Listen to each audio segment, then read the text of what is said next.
Hoy vamos a aprender cómo preguntamos por la profesión de otras personas y decimos nuestro trabajo.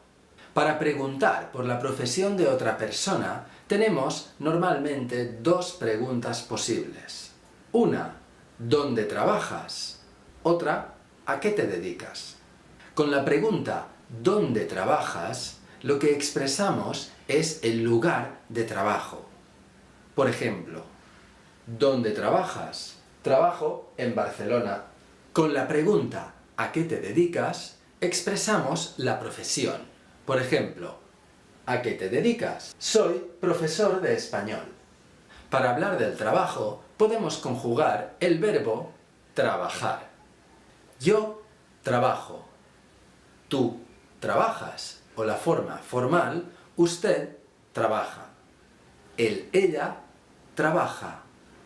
Nosotros, nosotras trabajamos. Vosotros, vosotras trabajáis. O la forma formal, ustedes trabajan. Ellos, ellas trabajan. Con esto ya estamos preparados para ir a la playa de la Barceloneta a preguntar a todas las personas por su profesión. ¡Vamos allá! Aquí veo a un chico. Vamos a ver a qué se dedica. ¿A qué te dedicas? Soy conductor de bicitaxis. Soy profesora de inglés. Soy camarero. Soy conductor de ambulancias. ¿A qué os dedicáis? Somos estudiantes. Somos profesores de inglés. Soy comerciante. Soy ama de casa.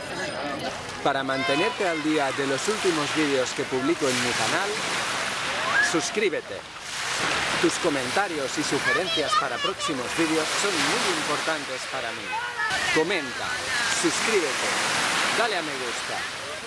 Muchas gracias y nos vemos en el próximo vídeo. ¡Hasta luego!